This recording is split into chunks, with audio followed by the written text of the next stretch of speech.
Bismillahirrahmanirrahim. Assalamualaikum warahmatullahi wabarakatuh. Selamat pagi anak-anak. Berjumpa lagi di pembelajaran matematika.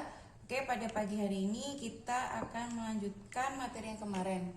Oke, kemarin kita membahas tentang teorema Pythagoras. Nah, hari ini nanti kita juga akan melanjutkan. Oke. Sebelumnya, Ustazah ingatkan persiapkan buku tulis dan buku catatan kalian. Buku tulis, buku tugas, buku catatan, buku pendamping kalian sediakan. Boleh pakai buku yang lain. Selagi itu berkaitan dengan materi kita pada hari ini, dipersilahkan. Oke. Agar pembelajaran hari ini dapat berjalan dengan lancar, berdoa masing-masing aja ya. Semoga pembelajaran hari ini dapat berjalan dengan lancar dan mendapatkan keberkahan dari Allah Subhanahu wa taala. Oke, Ustazah ingatkan kembali, masih banyak yang belum mengumpulkan tugas di minggu lalu. Jadi Ustazah ingatkan, tugas itu nanti buat menolong nilai di rapot kalian gitu loh. Biar kalian nanti nggak terbebani di mengejar di PTS atau PAS kayak gitu. Apalagi nanti di PAS-nya itu nanti nilai rekapan dari PTS, ulangan harian, sama tugas, sama PAS-nya. Dan untuk PTS itu nilai murni gitu ya. Jadi kalian manfaatkan kesempatan. Semua kesempatan yang ada harus kalian manfaatkan gitu. Oke. Langsung saja kita mempelajari teorema Pythagoras part 2 yang part pertama di minggu lalu. Di sini Ustazah akan mengulang atau memflashbackkan lagi tentang teorema Pythagoras. Oke, menentukan rumus kembali ini cuma mengulang aja, kalau pendalamannya udah ada di minggu lalu ya. Oke, untuk pengingat lagi, kalau di sini A besar, di sini berarti A kecil. Oke, kalau di sini A besar, di sini A kecil berhadapan. Kalau di sini B besar, berarti di sini B kecil. Kalau di sini C besar, berarti di sini C kecil. Suku-sukunya di sini. Oke. A ini berarti sebagai sisi terpanjang atau hipotenusa. Kemarin sudah hipotenusa. Kalian bisa bisa buka buku paket kalian halaman mana kemarin itu ya, halaman 5. Nah, di halaman 5 ada. Oke, hipotenusa. Kalau di sini berarti sisi siku-siku. Ini cuma pengingat lagi aja. Sisi siku-siku, dan bagian yang AC atau B kecil ini juga sama, sisi siku-siku. Hipotenusa ini sebagai sisi miring. Sisi miring atau dia sisi terpanjang. Sisi terpanjang. Oke. Nah, karena dia sisi terpanjang, otomatis nilainya lebih banyak daripada sisi yang lain. Seperti itu. Nah, dari sini logikanya kalau menentukan rumusnya, otomatis A kuadrat. Oke. Karena dia itu lebih banyak, berarti dia itu gabungan dari sisi yang lain. Berarti B kuadrat ditambah C kuadrat. Oke. Jadi kalau mencari sisi miring, itu sisi yang lain dijumlahkan. Nah, kalau mencari sisi selain sisi miring harus dikurangi. Kayak gitu. Contohnya mencari B kuadrat, otomatis dia bukan sisi terpanjang, berarti mencarinya itu hasil pengurangan sisi yang lain. Yang dikurangi C kurangi A atau A kurangi C, karena tersisa 2 sisi. Yang mana? Yaitu A dikurangi C. Kenapa nggak C kurangi A, Us? Karena nilai yang terbanyak itu dikurangi yang nilai yang kecil. Nilai terbanyaknya adalah sisi miring. Otomatis di sini A kuadrat dikurangi C kuadrat. Gitu. Satu lagi, kalau mau mencari C, berarti C kuadrat. Nah, C kuadrat otomatis karena dia bukan sisi terpanjang, berarti hasil pengurangan dari sisi terpanjang dikurangi sisi yang pendek, berarti A kuadrat dikurangi B kuadrat. Oke, di sini bisa ditarikkan kesimpulannya bahwa kalau mau mencari sisi miring, sisi yang lain dijumlahkan. Oke, kalau mau mencari sisi miring, sisi yang lain dijumlahkan. Kalau mau mencari sisi selain sisi miring, berarti sisi terpanjang dikurangi sisi yang lain. Berarti kalau mencari B, berarti A kurangi C. A kuadrat kurangi C kuadrat. Kalau mau mencari C, berarti A kuadrat kurangi B kuadrat. Jadi sisi terpanjangnya sebagai yang dikurangi. Gitu ya, ini cuma buat pengingat aja. Kemarin sudah kita bahas. Oke. Seperti ini. Lanjut. Nah, di sini nanti kita akan menentukan jenis segitiga berdasarkan panjang sisi. Oke, saya balik. Nah, sebelumnya kita akan membahas tentang kebalikan Pitagoras. Itu juga ada di buku paket kalian, halaman 11. Kalian bisa buka buku paket seperti ini, halaman 11. Oke, nah untuk kebalikan dari teorema Pitagoras, kalau teorema Pitagoras seperti tadi ya. Sekarang contohnya ada dua segitiga. Segitiga ABC dan segitiga PQR.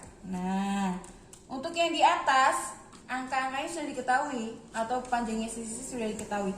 Tapi untuk yang PQR ada salah satu sisi yang belum diketahui, yaitu sisi miring ini. Tapi kita perhatikan, oh panjangnya PQ itu C kecil, oh panjangnya AB itu C kecil, berarti besarnya sama.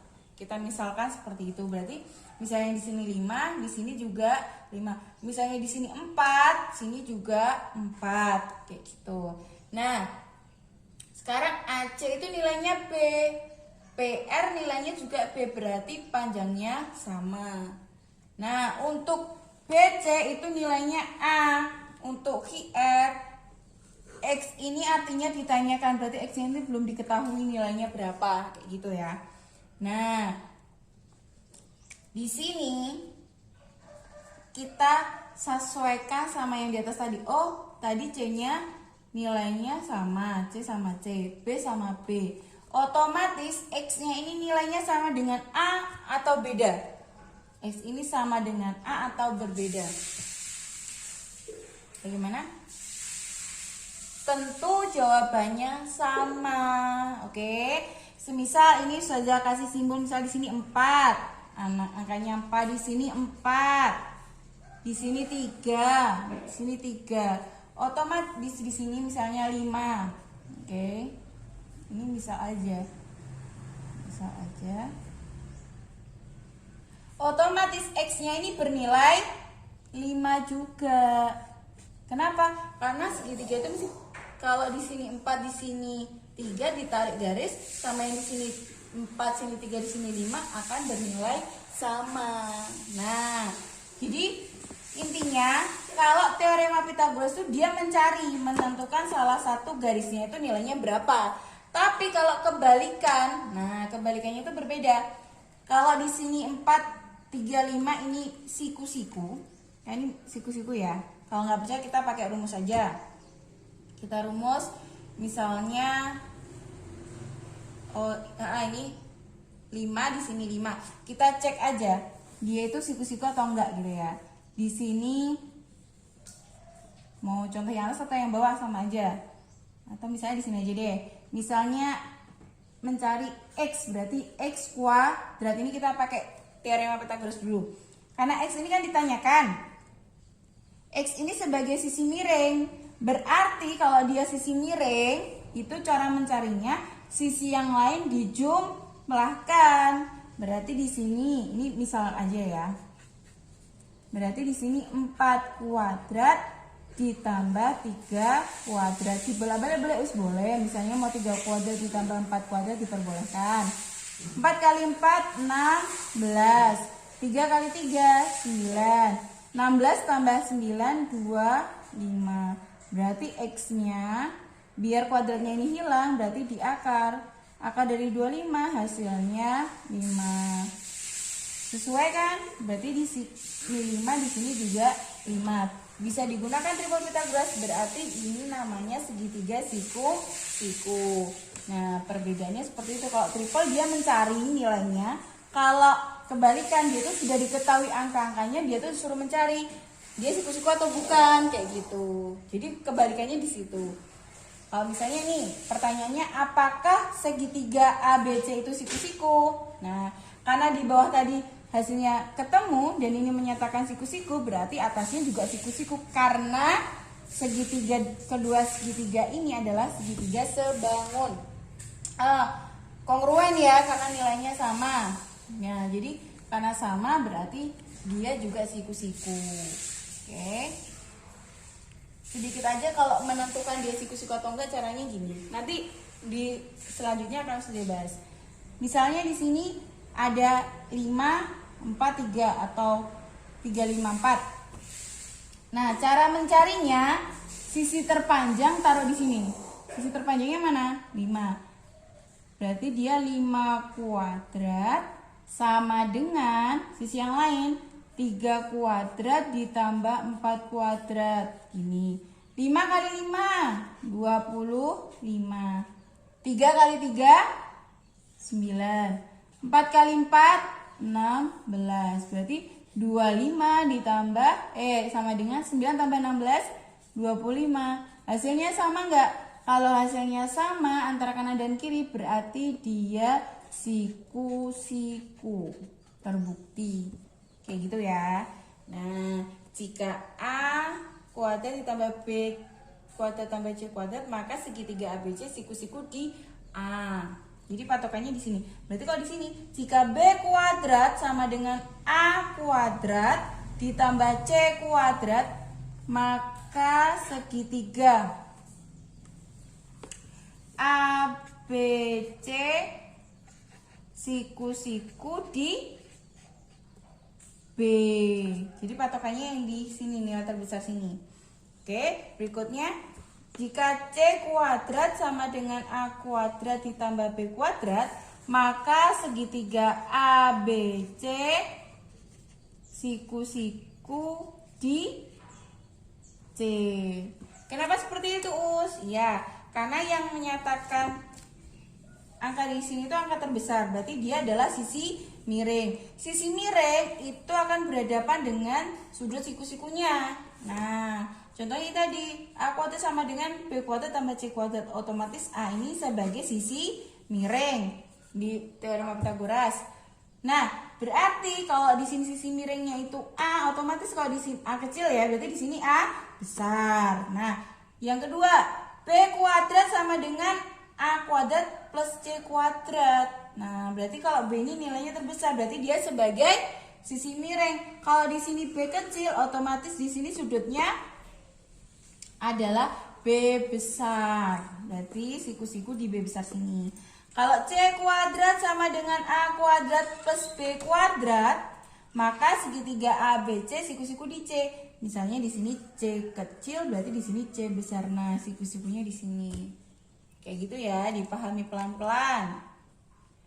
Oke, untuk hari nanti wajib dicatat ya. Seperti kemarin juga wajib dicatat. Jadi ketika kalian misalnya sudah tatap muka, langsung nanti Ustazah minta mengumpulkan buku catatan kalian. Kayak gitu ya.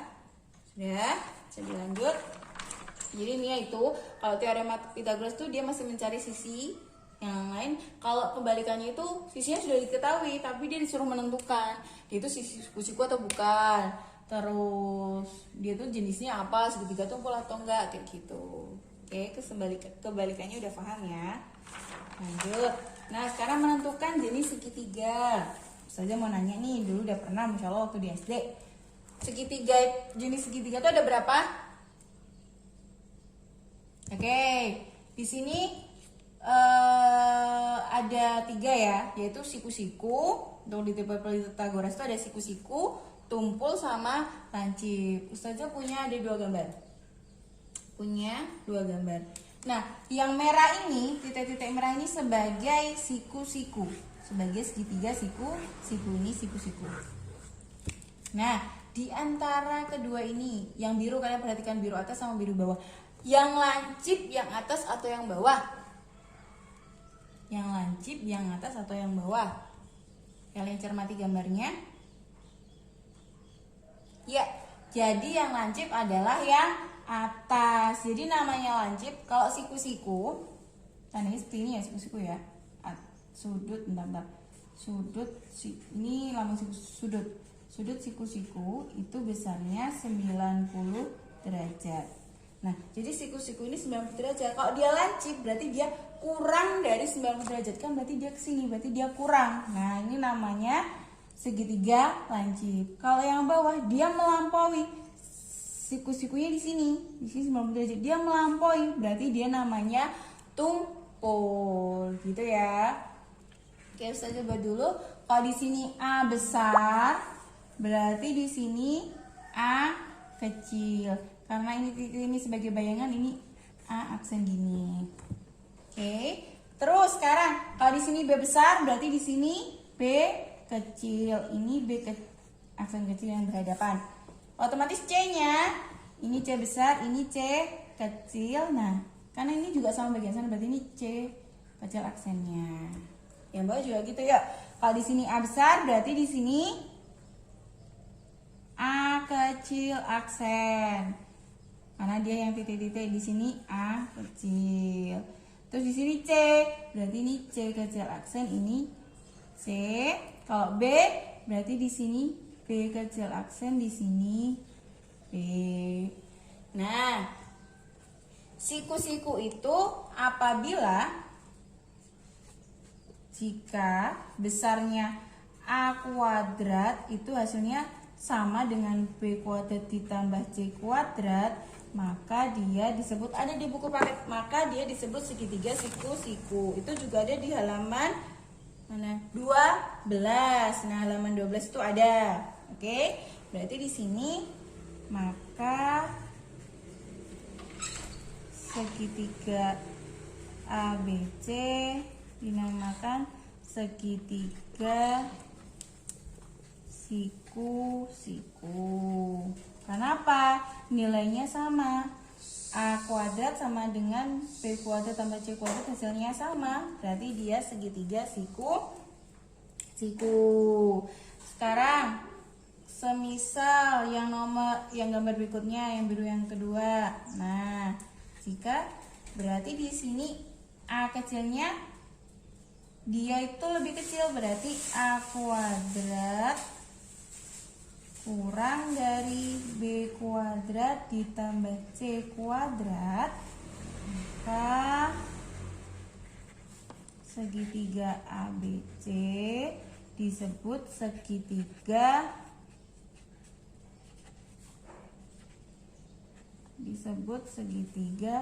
lancip.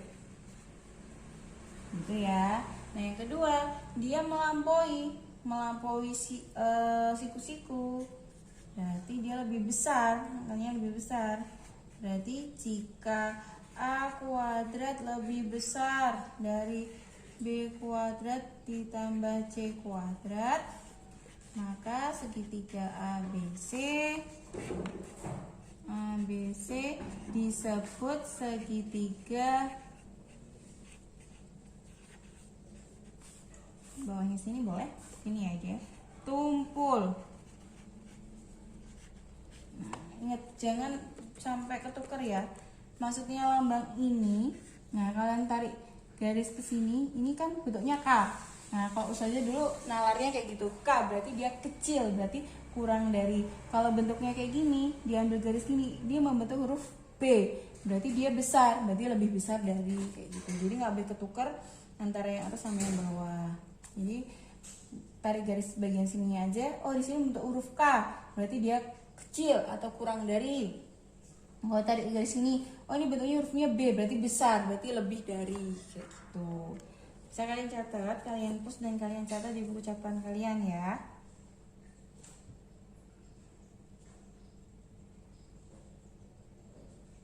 Oke. Kalau sudah, biar lebih paham lagi kita ke contoh. Nah, contohnya di sini. Contohnya ini termasuk kebalikan ya. Jadi di sini udah ada angkanya.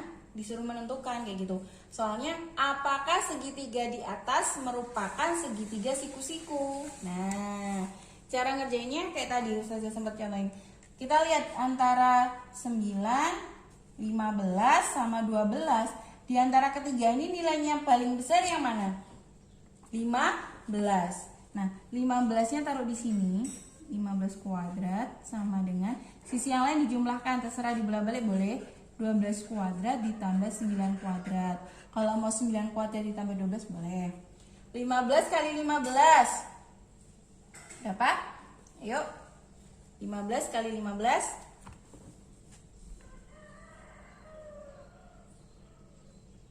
225. Kalau kita misalnya masih ada yang bingung, hitungnya gini, 15 kali 15. 5 kali 5 25. 5 kali 1 5 tambah 2 7. Kita cek 225 bukan ya. 1 kali 5 5. 1 kali 1 1. Kita tambahkan, berarti di sini 5. 7 tambah 5 2. Taruh sini 2. Benar, 225. Berarti di sini 225. Oke, berikutnya 12 kali 12 144. Benar nggak 144? Kita cek. 12 kali 12. 2 kali 2 4. 2 kali 1 2. 1 kali 2 2. 1 kali 1 1 ditambah 4 4. Terus ini 1. Berarti 144 betul. Itu ya. Kalau menghitung di sini ada dua bilangan. 9 kali 9 tambah 81. Di sini 225. Kita tambahkan 144 ditambah 81. 4 tambah 1 5. 8 tambah 4 12. Taruh sini 2. 225. Nah, hasilnya kanan sama kiri sama. Jadi dia adalah segitiga siku-siku. Gitu, contohnya kayak gitu, kalian cermati, kalian pahami. Oke, kalian push, kalian catat. Ini termasuk bagian kebalikan dari teorema Pythagoras. Jadi sudah diketahui angkanya, dia suruh menentukan siku-siku atau bukan, kayak gitu ya. Tapi kalau teorema itu mencari sisinya kayak gitu. Oke, lanjut. Udah, kita lanjut ya. Oh, ada latihan 3 halaman 17. Oke, kalian buka latihan 3 halaman 17. Halaman 17. Oh ya. Latihan 3 halaman 17 nomor 1. Kita lihat dari tigaan bilangan berikut manakah yang dapat membentuk segitiga siku-siku, lancip atau tumpul. Oke, kita coba yang nomor 1. A.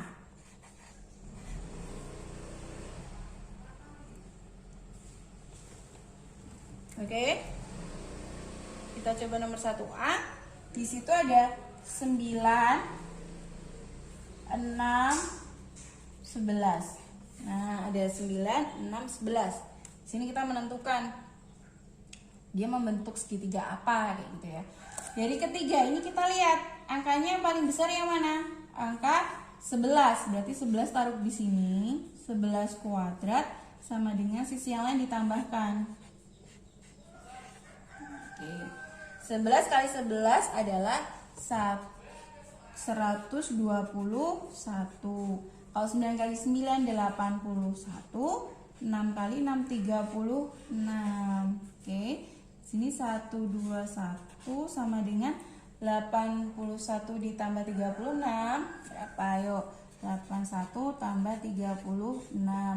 Di sini 7, di sini 12 ya. 1 2 8 3. Oh, sorry, 11. Oke, mohon maaf 11. Di sini 1 1 7.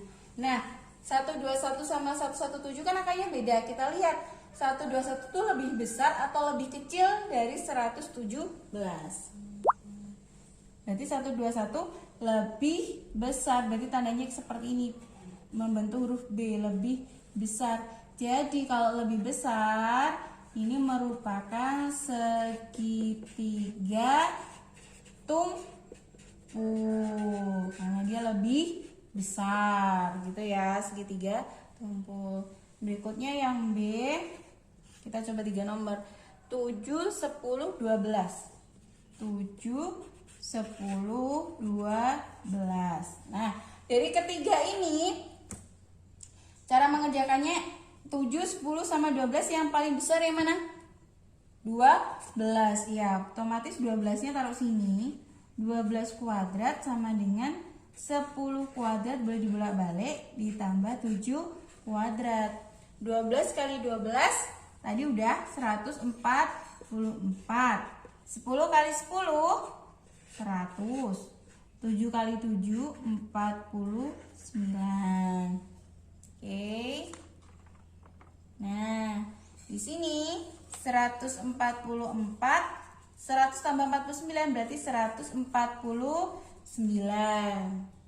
144 sama 149 kan berbeda. 144 itu lebih besar atau lebih kecil dari 149?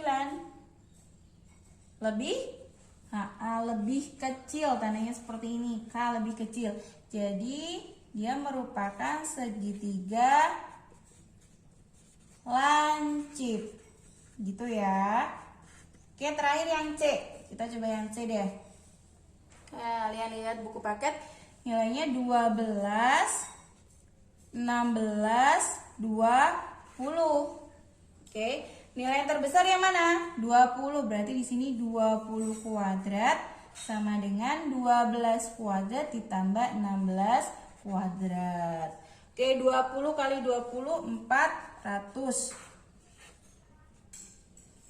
Gitu ya. Cara ngitungnya kalau 20 kali 20 tuh misalnya 20 kali 20, tinggal depannya aja 2 kali 2 4, nolnya ada 2, tinggal dimasukin sini gitu, jadinya 400. 12 kali 12 tadi udah 144 ditambah 16 kali 16 yaitu 256.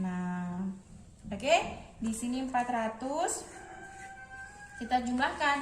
4 ditambah 6 0, pinjam 1. 4 tambah 1 5, 5 tambah 5 0, 1. 1 tambah 1 2, 2 tambah 2 4. Jadi 400. Nilainya sama, kanan sama kiri sama-sama 400. Berarti dia merupakan segitiga apa, teman-teman? Segitiga segitiga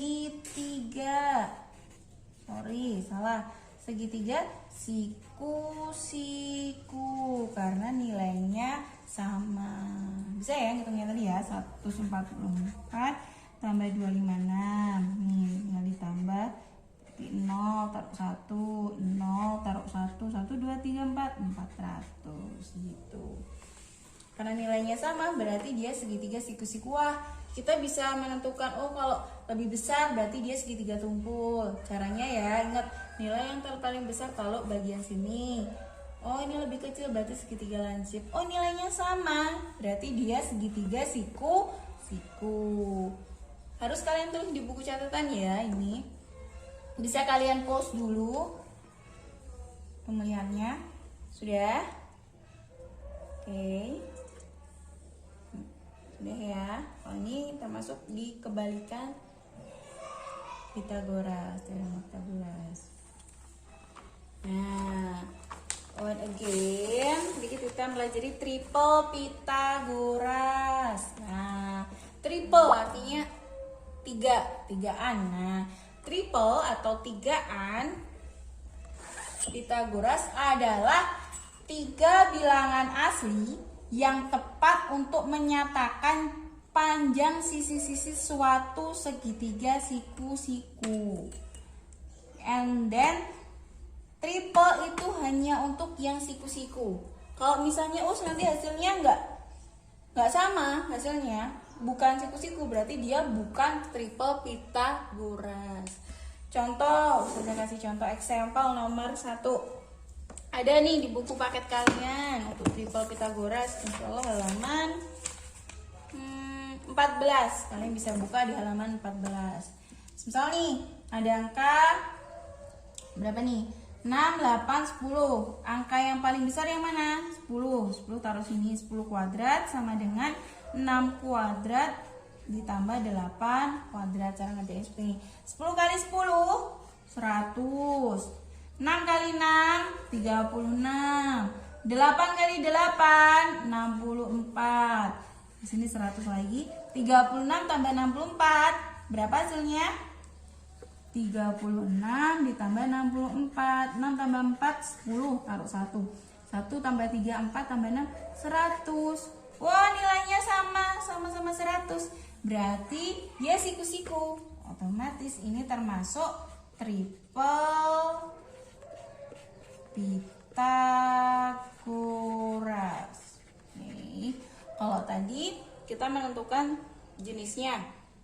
Kalau sama dia siku-siku, kalau lebih besar dia tumpul, segitiga tumpul, kalau lebih kecil dia segitiga lancip. Tapi kalau di sini di triple Pythagoras, dia syaratnya harus siku-siku. Kalau dia nggak siku-siku berarti dia bukan triple Pythagoras. Kayak gitu ya. Kalau yang tadi kita coba cek, cara mengerjakannya sama kayak tadi, menentukan jenis segitiga. Sama. Jadi kalau kanan sama kiri sama itu namanya triple Pythagoras. Kita kasih contoh lain. Contoh yang kedua, yang beda dari yang lain, misalnya punya angka 7. Oh, ini ada sentimeter, ini juga dikasih sentimeter ya. Seandainya nggak ada sentimeternya, nggak ada satuannya, nggak usah, nggak apa-apa. Saya di sini 7, 9, 11. Nah, jadi ketiga ini angkanya paling besar yang mana? 11, berarti 11 taruh sini. 11 kuadrat sama dengan 7 kuadrat ditambah 9 kuadrat. 11 kali 11 121. 7 kali 7 49. 9 kali 9 81. 49 ditambah 81. Yuk, 49 ditambah 81. 9 tambah 1 10, taruh sini.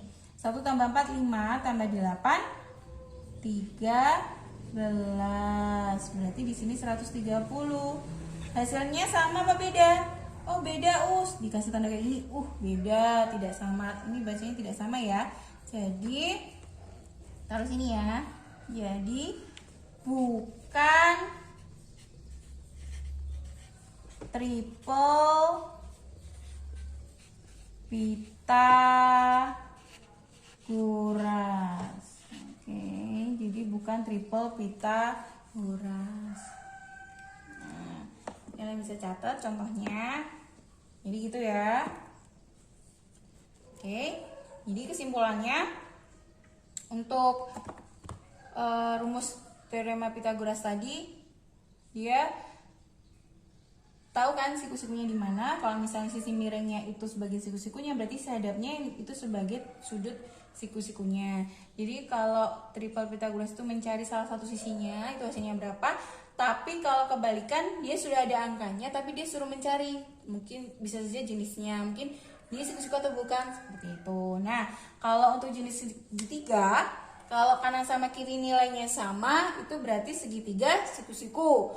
Apabila nilainya yang sisi miring itu lebih banyak, itu berarti segitiga tumpul. Kalau misalnya nilainya itu lebih sedikit, ya, yang terbanyak itu lebih sedikit, berarti dia segitiga lancip, kayak gitu ya. Nah, untuk triple Pythagoras cara mencarinya sama kayak jenis segitiga. Nah, untuk triple Pythagoras itu dia syaratnya harus siku-siku. Jadi nilai kanan sama kiri harus sama. Itulah triple Pythagoras. Tapi kalau kanan sama kiri nggak sama, berarti dia bukan triple Pythagoras. Kayak gitu ya. Kalian catat, kalian pahami baik-baik. Apabila ada kesulitan bisa tanya ke ustazah, menghubungi ustazah, nanti ustazah jawab insyaallah. Oke. Untuk minggu ini tidak ada PR, tidak ada PR, tapi kalian harus catat serapi mungkin untuk nilai keterampilan kalian. Jadi dikumpulinnya H-1 dari pelajaran matematika. Jadi hari apa nih? Selasa. Hari Selasa minggu depan kalian foto catatan kalian. Gitu ya.